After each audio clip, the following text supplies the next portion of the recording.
Everyone, आज हम देखेंगे क्लास 12 का एक्सरसाइज यानी चैप्टर 4 जो कि हमारा होगा इनवर्स ट्रिगोनोमेट्रिक फंक्शन। और इस लेक्चर में हम आर.एस. अग्रवाल का सॉल्यूशन करेंगे और इस लेक्चर में हम चैप्टर 4 का क्वेश्चन नंबर फर्स्ट का 3 से कंटिन्यू करेंगे। प्रीवियस लेक्चर में हमने इसका प्रीवियस क्वेश्चंस और इसका इंट्रोडक्शन पार्ट भी किया हुआ है, जिसका लिंक हमारे डिस्क्रिप्शन बॉक्स में अवेलेबल है या फिर जो उसका वीडियो है हमारे प्लेलिस्ट में भी अवेलेबल है, तो आप उस वीडियो को वहाँ से जाकर देख सकते हैं। और प्रीवियस वीडियो को आप देखने के बाद इस क्वेश्चंस को करेंगे तो आपको काफ़ी इजी तरीके से आएगा, क्योंकि प्रीवियस वीडियो में हमने इसका इंट्रोडक्शन किया हुआ है जिसमें रेंज डोमेन सारी चीज़ को बताया हुआ है और प्रीवियस क्वेश्चंस भी हमने किया हुआ है। तो आप प्रीवियस वीडियो को पहले जाके देख लें, उसके बाद इस वीडियो को प्ले करेंगे। तो स्टार्ट करते हैं इस वीडियो को।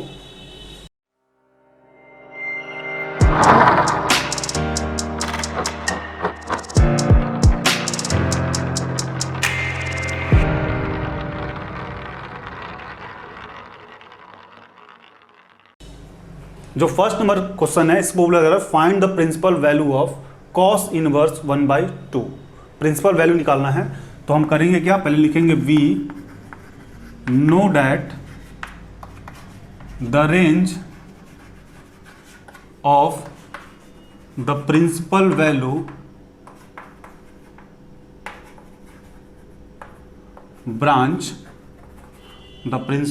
Branch cos inverse. अब कॉस इनवर्स का रेंज आपको याद होना चाहिए कि कॉस इनवर्स का रेंज कितना होता है, तो आपका होता है 0 से लेकर के पाई तक। कॉस इनवर्स का जो रेंज होता है 0 से पाई तक होता है।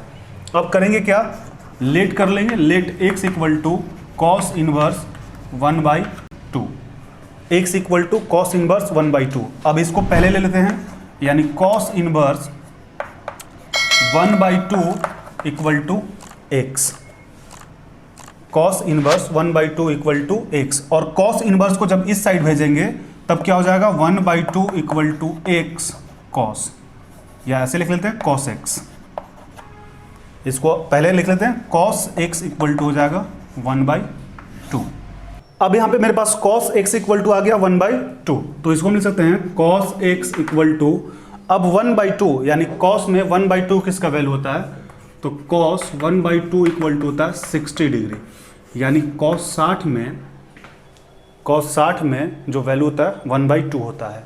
और इसको हम कैसे लिख सकते हैं, कॉस 60 को हम लिख सकते हैं पाई/3। वो क्यों, क्योंकि जब 180/60 आप करेंगे तो ये कितना हो जाएगा 3, क्योंकि इसका जो वैल्यू होता है पाई का वो 180 होता है और 180 को हमें 3 लाना था, तो कैसे लाएंगे 60 डिवाइडेड बाई 180 इक्वल टू 3।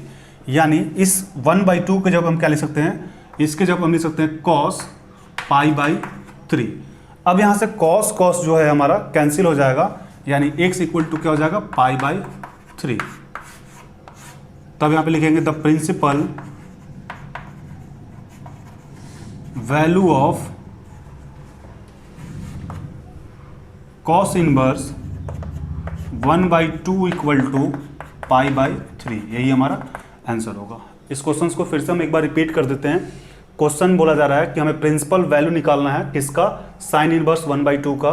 तो we know that the range of the principal value branch cos inverse 0 से, इसका क्या ब्रांच होता है हमारे पास, इसका रेंज क्या होता है, कॉस का इनवर्स का होता है 0 से लेकर के पाई तक, 0 से पाई के बीच में आना चाहिए। तो पाई जो है पाई/3 हमारा आया है। पहले हम क्या किए, let x equal to cos inverse 1/2, इस पार्ट को हम पहले कर लिए, इसको बाद में। अब यहाँ पे कॉस इनवर्स जो है, कॉस इनवर्स को जब हम इस साइड भेजेंगे तो यहाँ पे क्या हो जाएगा कॉस x, और 1/2 जैसा है 1/2, इसको पहले लिख लिए, इसको बाद में। नेक्स्ट स्टेप होगा कॉस x को कॉस x कर लिए, और 1/2 किसका वैल्यू होता है, तो कॉस 1/2 जो होता है 60 डिग्री में होता है, और 60 डिग्री को हम लिख सकते हैं पाई/3। कैसे, तो यहाँ पे आप देख सकते हैं, यहाँ पे उसको भी हम सॉल्व किए हैं। तो 1/2 के जब हम कर लिए कॉस पाई/2, अब कॉस जो है हमारा ये कैंसिल हो जाएगा, यानी x इक्वल टू हो जाएगा पाई/3। अब यहाँ पे हम लैंग्वेज लिख दिए, तो principal value of cos inverse 1/2 equal to पाई/3। तो आप इस क्वेश्चन को एक बार नोट डाउन कर लें। अब हम देखेंगे क्वेश्चन नंबर 4, इसमें भी क्या बोला जा रहा है, प्रिंसिपल वैल्यू हम निकालना है। तो पहले हम क्या करेंगे, we know that the range of the principal value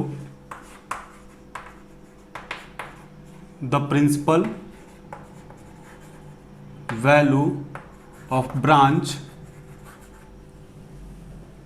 tan inverse. अब tan इनवर्स का रेंज आपको पता होना चाहिए कि tan इनवर्स का रेंज कितना होता है। ये हमारा होता है -π/2 से π/2 तक। अब नेक्स्ट स्टेप होगा, लेट इसको करेंगे, let x equal to tan inverse 1। x कर लिए, अब इसको हम पहले लिख सकते हैं, इसको बाद में, यानी tan इनवर्स 1 इक्वल टू हमारा क्या हो जाएगा, tan inverse 1 equal to x। अब tan इनवर्स को जब हम उस तरफ भेजेंगे तब यहाँ पे हो जाएगा 1 इक्वल टू tan x या फिर tan x इक्वल टू 1। इसके बाद tan x जो है, tan x को tan x ही रहने देते हैं, और tan थीटा में 1 किसका वैल्यू होता है, तो tan 1 इक्वल टू होता है 45 डिग्री। तो tan 1 का जो वैल्यू होता है वो 45 डिग्री के एंगल पे होता है, यानी थीटा इक्वल टू 45 डिग्री। अब 45 को हम कैसे लिख सकते हैं, तो 45 को हम लिख सकते हैं π/4। वो कैसे, तो पाई का वैल्यू कितना होता है 180/45, और जब इसको आप डिवाइड करेंगे तो ये कितना हो जाएगा 4, यानी 45 के जगह पे हम क्या लिख सकते हैं π/4। अब यहाँ पे हम लिख देंगे tan π/4। ये π/4 कहाँ से आया, तो 1 का वैल्यू हुआ, और इसको हम पूरा एक्सप्लेन किए कि tan 1 इक्वल टू 45 डिग्री, और 45 डिग्री को हम लिख सकते हैं π/4। वो कैसे लिख सकते हैं, तो 180/45 आप करके देख लें, 4 आ जाएगा। अब यहाँ से tan जो है आपका कैंसिल हो जाएगा, यानी x इक्वल टू हो जाएगा π/4। अब the principal value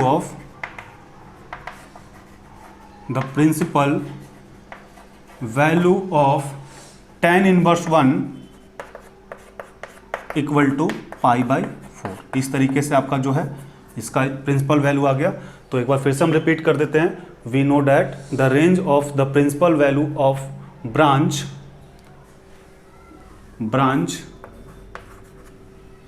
tan inverse -π/2 से π/2, जो tan इनवर्स का रेंज होता है -π/2 से π/2 तक होता है। ये आपको याद रखना पड़ेगा, हमने इंट्रोडक्शन पार्ट में कराया हुआ है। अब फर्स्ट स्टेप मेरा होगा x equal to tan inverse 1। इसको x लेट कर लिए, इसको पहले, इसको बाद में लिख लिए।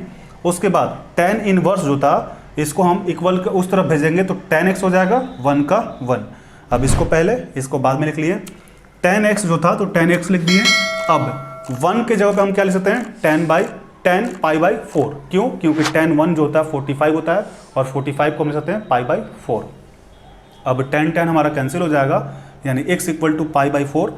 तब the principal value of tan inverse 1 equal to π/4, ये हमारा आंसर होगा। आप इसको एक बार नोट डाउन कर लें।